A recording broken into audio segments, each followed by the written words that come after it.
प्रिय विद्यार्थियों, मैं विनय कुमार सिंह JCRT रांची की ओर से आप सभी का हार्दिक अभिनंदन करता हूँ।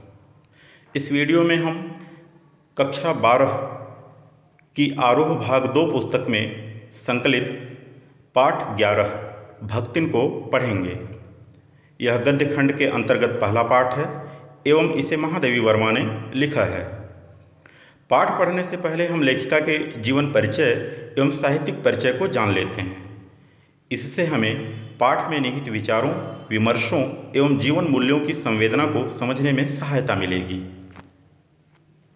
महादेवी वर्मा का जन्म सन 1907 ईस्वी में फर्रुखाबाद में एवं निधन सन 1987 ईस्वी में इलाहाबाद में हुआ था। इनकी प्रमुख रचनाओं में दीपशिखा, यामा काव्य संग्रह हैं। यामा काव्य संग्रह में निहार, रश्मि, नीरजा एवं सांध्य गीत संकलित हैं। श्रृंखला की कड़ियाँ आपदा, संकल्पिता, भारतीय संस्कृति के स्वर ये इनके प्रमुख निबंध संग्रह हैं। अतीत के चलचित्र, स्मृति की रेखाएं, पथ के साथी, मेरा परिवार महादेवी जी के संस्मरण एवं रेखा चित्र हैं। इनको प्राप्त प्रमुख पुरस्कार को देख लेते हैं। इन्हें सन 1983 ईस्वी में यामा रचना के लिए जो इनका काव्य संग्रह है ज्ञानपीठ पुरस्कार मिला। उत्तर प्रदेश सरकार द्वारा भारत भारती सम्मान से सम्मानित किया गया एवं इनको नागरिक सम्मान पद्म भूषण भी प्राप्त हुआ। अब इनके जीवन के बारे में हम जानते हैं। विद्यार्थियों, ये अपने परिवार में होली के दिन जब पैदा हुई तो पूरे परिवार में खुशी की एक लहर दौड़ पड़ी। क्यों? क्योंकि 200 साल के बाद उस परिवार में कोई लड़की पैदा हुई थी। पिता बहुत खुश हुए और खुशी में ही उन्होंने इनका नाम महादेवी रखा। घर पर ही इनकी शिक्षा की व्यवस्था की गई। हिंदी, अंग्रेजी, संस्कृत, उर्दू, कला, चित्रकला, इन विषयों की शिक्षा के लिए अध्यापक घर पर आते थे, इनको शिक्षित करते थे। मात्र 9 वर्ष की आयु में महादेवी जी का विवाह हो गया। कुछ वर्षों तक इनकी पढ़ाई बाधित रही, लेकिन वैवाहिक जीवन में इनका मन नहीं लगा। उम्र बहुत कम थी। यह पुनः अपने मायके चले आईं और अपनी पढ़ाई प्रारंभ की। पढ़ाई प्रारंभ करने के बाद यह प्राध्यापक हुई, प्रिंसिपल हुई और प्रयाग महिला विद्यापीठ की उपकुलपति तक हुई। तो एक तरह से इन्होंने अपने जीवन में बहुत महत्वपूर्ण निर्णय लिया। इन्होंने अपनी कविताओं में अपनी वेदना, अपनी पीड़ा को व्यक्त किया है। जब इनकी कविताओं को पढ़ते हैं तो ऐसा महसूस होता है कि इनके जीवन में बहुत पीड़ा और वेदना रही होगी, लेकिन इन्होंने स्वयं स्वीकार किया है कि ऐसा इनके जीवन में बिल्कुल नहीं था। इनका जीवन बड़ा सुखमय था, लेकिन सुखमय जीवन होते हुए भी इनकी कविताओं में वेदना की गहरी अनुभूति और अभिव्यक्ति देखने को मिलती है। इनकी कुछ काव्य पंक्तियाँ देखते हैं हम। ये लिखती हैं, विस्तृत नभ का कोई कोना, मेरा न कभी अपना होना, परिचय इतना इतिहास यही, उमड़ी कल थी मिट आज चली। ये बौद्ध धर्म और गौतम बुद्ध से बहुत प्रभावित थी। गौतम बुद्ध के जीवन दर्शन, बौद्ध धर्म के प्रति इनके मन में इतना आकर्षण था कि ये बौद्ध धर्म में दीक्षित होने तक का विचार बना ली थी, लेकिन किन्हीं कारणों से बौद्ध धर्म की में दीक्षित नहीं हुई। लेकिन इनके जीवन में बुद्ध की करुणा, बुद्ध का जीवन दर्शन बराबर विद्यमान रहा और जीवन में ही नहीं बल्कि इनकी रचनाओं में, खास तौर से इनकी कविताओं में जो पीड़ा है वह बुद्ध की करुणा की छाया में ही है, बौद्ध दर्शन की करुणा की छाया में है। और गद्य में जो सामाजिक सरोकार हैं, शोषित पीड़ित जनों की जो पीड़ा की अभिव्यक्ति है, वह भी तथागत की करुणा की छाया में ही विकसित प्रतीत होती है।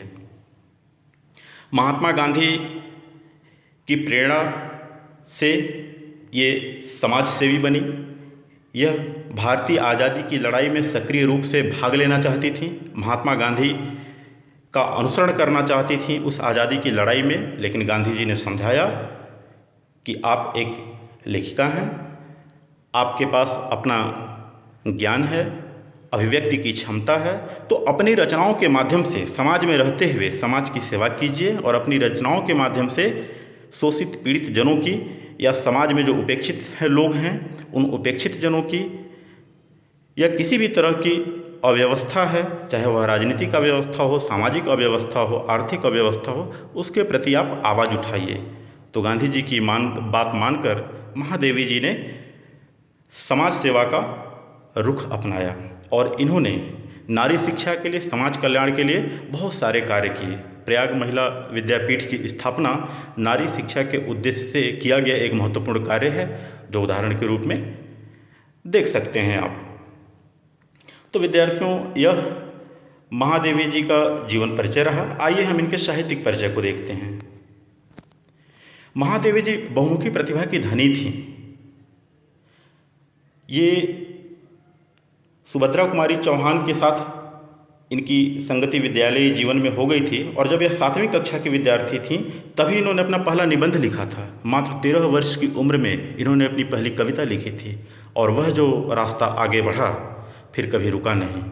और महादेवी महाकवित्री, छायावाद के प्रमुख स्तंभों में से एक, छायावाद के जो 4 स्तंभ हैं उनमें से एक महादेवी बन के उभरी। इनमें सृजनात्मक विविधता, यह कवयित्री भी हैं, इसके साथ साथ गद्यकार भी हैं, निबंध, रेखाचित्र, संस्मरण आदि लिखा इन्होंने। यह चित्रकार भी हैं। यामा काव्य संग्रह के अंदर कविताओं के लिए चित्र भी उकेरे गए हैं और वह चित्र महादेवी ने स्वयं बनाए हैं।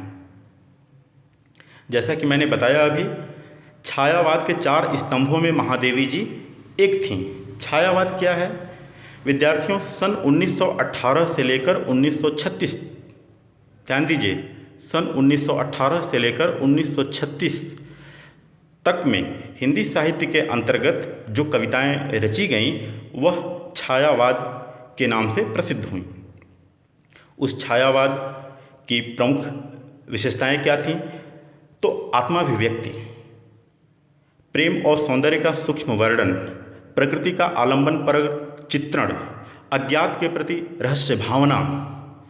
इसके साथ साथ शिल्पगत विशेषताओं में लाक्षणिक पदावली, भाषा की साहित्यिकता, साहित्यिक भाषा, संगीतात्मकता, लयात्मकता, उसके साथ साथ सूक्ष्म बिंब विधान, प्रतीकात्मकता, ये सब विशेषताएं हम छायावादी कविताओं में देखते हैं। और इस छायावाद के 4 प्रमुख कवि हुए जिनको छायावाद के 4 स्तंभ कहते हैं। जयशंकर प्रसाद जी, सूर्यकांत त्रिपाठी निराला जी, सुमित्रानंदन पंत और महादेवी जी, ये 4 प्रमुख कवि हुए। यामा काव्य संग्रह में संकलित जो कविताएं हैं वह छायावादी प्रवृत्तियों को द्योतित करती हैं, छायावादी प्रवृत्तियों को आधार बनाकर लिखे गए, उनमें छायावादी प्रवृत्तियां दिखाई देती हैं। इन्होंने श्रृंखला की कड़ियाँ निबंध 1943 में लिखा और इनका जब यह निबंध संग्रह आया, उस निबंध संग्रह में स्त्रियों के पक्ष से आवाज़ उठाई गई और आज जो स्त्री विमर्श इस स्तर पर पहुंचा है तो हम श्रृंखला की कड़ियाँ को स्त्री विमर्श की प्रस्तावना, पृष्ठभूमि या भूमिका के रूप में, उसके प्रस्थान बिंदु के रूप में देख सकते हैं। विद्यार्थियों, स्त्री विमर्श क्या है मैं संक्षेप में आपको बता देना चाहता हूँ। हमारे भारत देश में खास तौर से व्यवहार के स्तर पर स्त्री उपेक्षित रही। सामाजिक स्तर पर भी, आर्थिक स्तर पर भी, राजनीतिक स्तर पर भी, पारिवारिक स्तर पर भी, तो हर प्रकार से, शिक्षा के स्तर पर हर प्रकार से स्त्री उपेक्षित रही। स्त्री के इस उपेक्षा को ध्यान में रखकर उसके लिए स्त्री के पक्ष से, स्त्री को केंद्र में रखकर उसके लिए जो चर्चाएं हुई, जो कविताएं, कहानी, उपन्यास लिखे गए, जो भाषण दिए गए मंचों से, लोगों ने जो पक्ष लिया वह सारा का सारा पक्ष स्त्री विमर्श के नाम से जाना जाता है। तो श्रृंखला की कड़ियाँ उस स्त्री विमर्श की प्रस्थान बिंदु है। श्रृंखला की कड़ियाँ में महादेवी जी ने लिखा है, भारतीय नारी जिस दिन अपने संपूर्ण प्राण आवेग से जाग सके, उस दिन उसकी गति रोकना किसी के लिए संभव नहीं। अन्याय के प्रति मैं स्वभाव से असहिष्णु हूँ, अतः इन निबंधों में उग्रता की गंध स्वाभाविक है। यह महादेवी जी ने श्रृंखला की कड़ियाँ की भूमिका में लिखा है। संस्मरणों में समाहित साथी और परिवार, हमने रचनाओं के अंतर्गत बताया कि पथ के साथी और मेरा परिवार इनका संस्मरण है। उन संस्मरणों में महादेवी जी ने अपने समय, उस तत्कालीन समय में जो इनके साहित्यकार साथी थे या जिनको ये सम्मान भावना से देखती थीं, जिनके प्रति इनके हृदय में सम्मान था या जो इनके आत्मीय जन थे, उनको आधार बनाकर महादेवी जी ने संस्मरण लिखा है। उनमें कौन कौन लोग थे? रविंद्रनाथ टैगोर, मैथिली शरण गुप्त, सूर्यकांत त्रिपाठी निराला, जयशंकर प्रसाद, सुमित्रानंदन पंत, सुभद्रा कुमारी चौहान, सियाराम शरण गुप्त। इन लोगों को पथ के साथी में संस्मरण के रूप में जीवंत कर दिया है महादेवी जी ने। मेरा परिवार में महादेवी जी का परिवार बहुत विस्तृत था। माता पिता, घर परिवार, नाते रिश्तेदार, संगी साथी तक ही नहीं बल्कि पशु पक्षियों तक इनके संसार का, इनके परिवार का विस्तार था। इन्होंने हिरणी सोना, कुत्ता हेमंत बसंत, बिल्ली गोधुली, गिलहरी गिल्लू आदि को नायक बना दिया है अपने संस्मरणों का। उनके ऊपर बाकायदा संस्मरण लिखा है, आप इनमें से कुछ पढ़े भी होंगे। तो अपने साथी और परिवार को इन्होंने संस्मरणों में समाहित किया है। अतीत के चलचित्र और स्मृति की रेखाएं इनके रेखा चित्र हैं और इनमें गहरा सामाजिक सरोकार देखने को मिलता है। भारतीय समाज में जो शोषित पीड़ित वर्ग है, उस शोषित पीड़ित को इन्होंने नायकत्व प्रदान किया, नायक बनाया अपने रेखा चित्रों का। और उस साधारण से दिखने वाले या साधारण जीवन जीने वाले को जब महादेवी वर्मा की लेखनी छू देती है तो वह असाधारण बन जाता है। उसके व्यक्तित्व में असाधारण तो उभर आता है, वह विशिष्ट बन जाता है और अपनी संवेदना से, अपने व्यक्तित्व से आज भी समाज के लिए कुछ न कुछ प्रासंगिक बना हुआ है और दे कर जाता है। जब आप पढ़ेंगे रेखा चित्रों को, खास तौर से भक्तिन आपके पाठ में समाहित है, जब भक्तिन रेखा चित्र को पढ़ेंगे तो ऐसा लगेगा कोई विमर्श नहीं छूटा है। आगे पाठ के परिचय के अंतर्गत मैं विस्तार से चर्चा करूंगा। काव्य और गद्य भाषा में सर्जनात्मक समन्वय। महादेवी की कविता और गद्य दोनों की भाषाओं को देखेंगे आप पढ़ते समय तो उनमें सर्जनात्मकता विद्यमान है। अंतर क्या है? अंतर है कल्पना और सूक्ष्मता को लेकर। कविता की भाषा गहरे कल्पना का सहारा लेकर गहरे स्तर पर सूक्ष्म बिंब विधान से बुनी हुई सर्जनात्मकता है। कविता की भाषा में कल्पना का सहारा लेकर, कल्पना का आश्रय लेकर सूक्ष्म बिंब विधान से बुनी हुई सर्जनात्मकता है। यानी गहरी कल्पना है भाषा में, साहित्यिकता है और सूक्ष्म बिंब विधान है। लेकिन गद्य की भाषा में सर्जनात्मकता है लेकिन वह ठोस स्तर पर है। क्यों ऐसा है? क्योंकि गद्य में महादेवी सामाजिक सरोकार से जुड़ती हैं, समाज के ठोस यथार्थ को अभिव्यक्त करती हैं। तो ठोस यथार्थ को अभिव्यक्त करने के लिए उन्होंने भाषा में ठोस सर्जनात्मकता को पकड़ा है। अब हम भक्तिन पाठ का परिचय प्राप्त कर लेते हैं। आपके पाठ्यक्रम में भक्तिन पाठ जो है वह मूलतः स्मृति की रेखाएं में संकलित संस्मरणात्मक रेखा चित्र है। संस्मरणात्मक रेखा चित्र से क्या तात्पर्य है?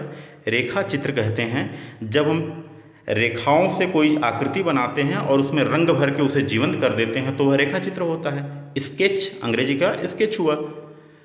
लेकिन यही काम जब हम शब्दों के माध्यम से करते हैं, किसी व्यक्तित्व को शब्दों के माध्यम से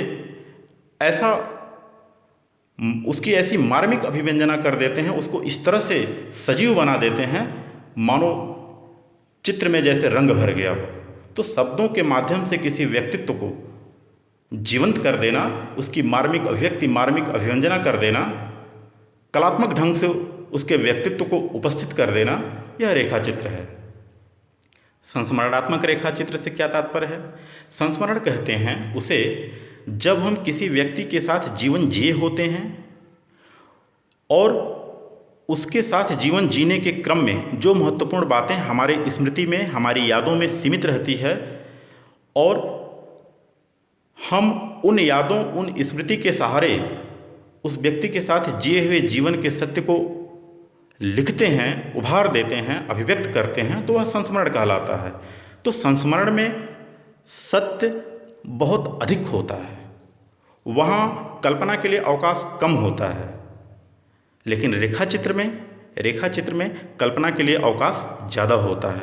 यह कोई रेखा चित्र पूरी तरह काल्पनिक भी हो सकता है, लेकिन महादेवी का यह जो रेखा चित्र है, भक्तिन चूँकि उनके साथ उनकी सेविका के रूप में जीवन जी है, इसीलिए यह रेखा चित्र संस्मरणात्मक बन जाता है। संस्मरण में सत्य बहुत अधिक होता है, तो संस्मरण का सत्य, संस्मरण से घटनाओं का जो सत्य है, स्मृति तत्व का जो सत्य है, वह सत्य इस रेखा चित्र में विद्यमान है। कहानी कला की संवेदना भी होती है, कथानक की जो संवेदना है वह रेखा चित्र में कथानक की संवेदना भी है। और व्यक्तित्व में शब्दों के माध्यम से रंग भरना, तो महादेवी का कोई जोड़ नहीं है इस मामले में। साधारण सेविका में असाधारण नायकत्व। भक्तिन महादेवी की साधारण सेविका थी। वह काम की तलाश में आई थी महादेवी के पास और घर में सेविका बनकर रही। लेकिन महादेवी जी ने, जब आप पाठ पढ़ेंगे तो उसके व्यक्तित्व को असाधारण बना दिया है। वह स्मृति अस्मिता की संघर्षपूर्ण कहानी बन गई है। स्त्री होते हुए अपनी अस्मिता के लिए, अपने अस्तित्व के लिए, समाज में अपने अस्तित्व के लिए, अपने स्थान के लिए, अपनी पहचान के लिए, अपने स्वाभिमान के लिए, अपने अभिमान के लिए वह किस तरह से संघर्षरत है, यह हम इस पाठ में देखेंगे। और क्यों संघर्षरत है? क्योंकि पितृसत्तात्मक मान्यताओं का जो छलछद्म है वह उसे कदम कदम पर तोड़ता है। भक्तिन को कदम कदम पर उपेक्षित करता है, तोड़ता है, उसे बांधने की कोशिश करता है।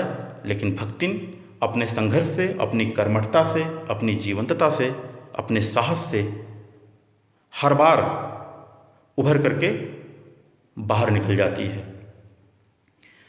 भक्तिन के जीवन के 4 परिच्छेद कहते हैं खंड को, संस्करण को।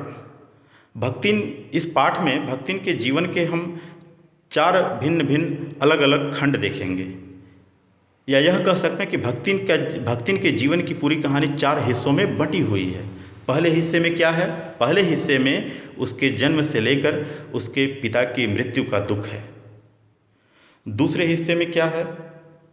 3 बेटियों का जन्म होना और मात्र 29 वर्ष की अवस्था में भक्तिन का विधवा हो जाना।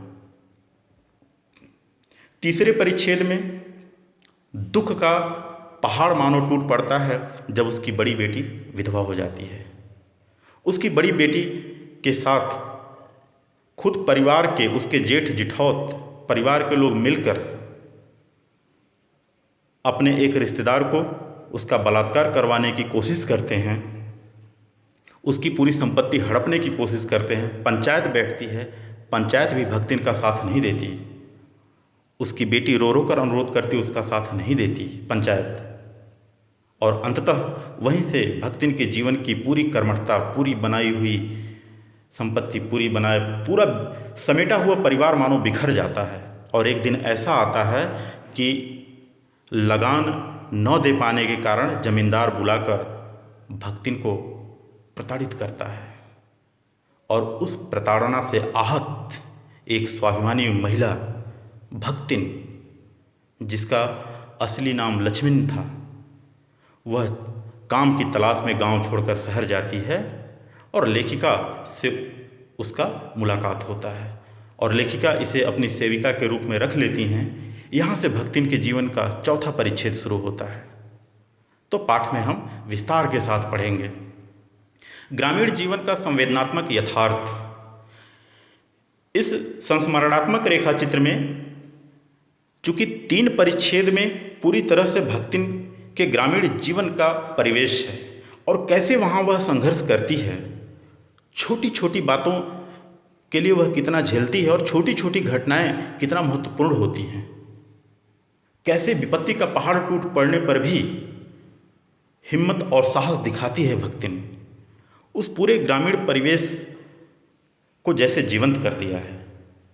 गांव की सरलता भी है, गांव का काइयापन भी है, गांव का भोलापन भी है, गांव में पितृसत्तात्मक मान्यताओं का छल छद्म भी है, वहाँ पर विमाता का अत्याचार है, सब कुछ है। तो हम वहाँ देखेंगे, पाठ पढ़ते समय देखेंगे करुणा और विनोद का अद्भुत समन्वय। महादेवी जी जब भक्तिन के 3 खंडों का जिक्र करती हैं, यानी उसके ग्रामीण परिवेश वाले जीवन का जिक्र करती हैं, तो भक्तिन के प्रति हम करुणा से भरे रहते हैं। लेकिन चौथे परिच्छेद में जब महादेवी जी के साथ भक्तिन होती है तो किस तरह से अपनी सहज बुद्धि से वह विनोद का कारण बन जाती है। उसकी सहज बुद्धि में महादेवी के साथ बिताए उन पलों में विनोद का, प्रसन्नता का, खुशी का कैसा माहौल है, हम भक्तिन के हाव भाव, व्यवहार और व्यक्तित्व में इस चीज़ को देखेंगे। तो करुणा और विनोद का अद्भुत समन्वय किया है महादेवी जी ने। और अंतिम चीज भाषा, गतिशील सृजनात्मक भाषा का संस्कार। महादेवी जी की भाषा का अपना एक संस्कार है। वह गद्य में भी काव्य जैसी सृजनात्मकता लिए हुए है, लेकिन उसमें गतिशीलता है। काव्य जैसा, काव्य की भाषा जैसा ठहराव जो गहराई से आता है, कल्पनाशीलता से आता है, सूक्ष्म विधानों से आता है, प्रतीकात्मकता और लाक्षणिकता के समावेश से आता है, वह नहीं है। बल्कि गद्य की भाषा सृजनात्मक है, लेकिन उसमें गतिशीलता है। रेखा चित्र में कहानी के कथानक की जो संवेदना होती है उसकी रोचकता बराबर बनी हुई है। भाषा की गतिशीलता उस रोचकता को बनाए हुए है। संक्षिप्तता बनी हुई है, प्रभावान्विति बनी हुई है।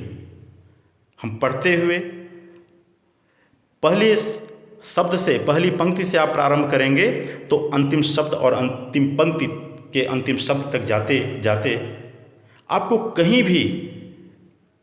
भी ठहराव नहीं मिलेगा, बल्कि गतिशील भाषा आपको हर कदम पर, हर शब्द के बाद रोचकता का मार्ग बनाती चली जाएगी और आप बढ़ते एक बैठे एक झटके में 35 से 40 मिनट में पूरा का पूरा संस्मरणात्मक रेखा चित्र भक्तिन पढ़ डालेंगे। तो यह गतिशील सृजनात्मक भाषा का संस्कार।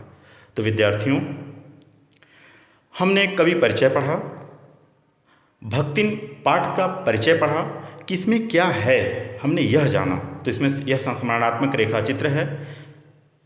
एक साधारण सेविका में असाधारण नायकत्व की कल्पना की है महादेवी जी ने, उसे असाधारण नायकत्व प्रदान किया है, जो स्मृति अस्मिता की संघर्षपूर्ण कहानी बन जाती है, आवाज़ बन जाती है। वह पितृसत्तात्मक मान्यताओं के छल छद्म को तोड़कर बाहर निकलती है, अपने जीवन को जिस तरह से जी है महादेवी जी ने उसे 4 परिच्छेदों में बांटा है।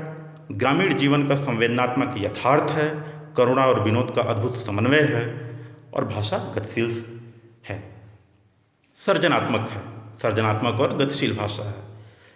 अगले वीडियो में हम पाठ का सारांश पढ़ेंगे, पाठ को पढ़ेंगे। धन्यवाद।